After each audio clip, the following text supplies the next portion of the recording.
डरावने रहस्यों के बारे में अंतरिक्ष एक ऐसा स्थान है जो हमारी समझ से बहुत आगे है। यहाँ पर कुछ ऐसी चीजें होती हैं जो हमारे सामने सिर्फ सोचने के लिए होती हैं। अंतरिक्ष एक बहुत ही खतरनाक स्थान है। वहाँ रेडिएशन की मात्रा बहुत अधिक होती है। ये रेडिएशन हमारे शरीर के लिए बहुत हानिकारक होते हैं। जब हम अंतरिक्ष में जाते हैं तो हमारे शरीर को संरक्षित करने के लिए कुछ सुरक्षा प्रणालियों का प्रयोग करना पड़ता है। इसके अलावा हमें संभवतः खतरनाक स्थितियों से बचने के लिए सही प्रशिक्षण की आवश्यकता होती है। आखिर क्यों है इतना रेडिएशन अंतरिक्ष में है?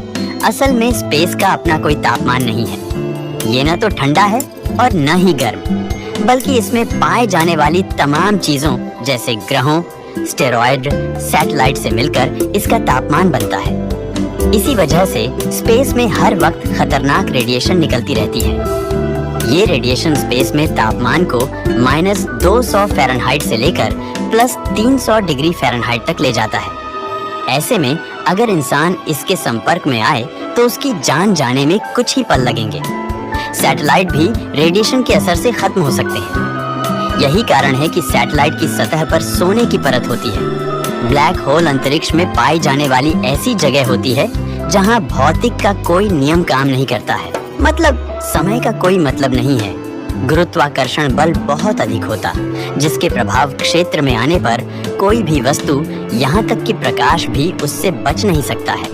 वे उसके अंदर समा जाएंगी। जब कोई विशाल सितारा अपने द्रव्यमान और गुरुत्वाकर्षण के कारण ढह जाता है, यानी उसका सारा द्रव्यमान छोटे से क्षेत्र में सिमट कर रह जाता है, तो वह ब्लैक होल बन जाता है।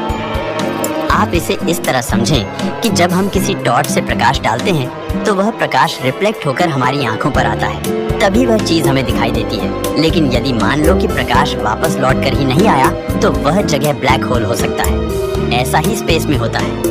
अंतरिक्ष में आयाम कितने होते हैं? और वह बताएगा कि स्पेस में 3 आयाम होते हैं, लंबाई, चौड़ाई और गहराई। यदि उसने भौतिकी का अच्छा अध्ययन किया है तो वह इसमें समय को भी शामिल कर लेगा। लेकिन आप स्ट्रिंग थ्योरी की संकल्पना को मानने वाले किसी वैज्ञानिक से यही प्रश्न पूछेंगे तो आपको तरह तरह के उत्तर मिल सकते हैं।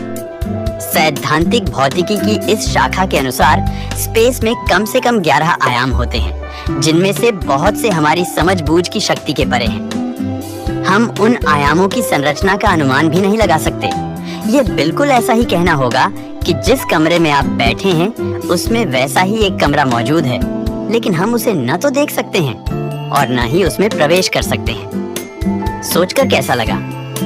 दोस्तों, हमारा वीडियो पसंद आता है तो लाइक और शेयर करें।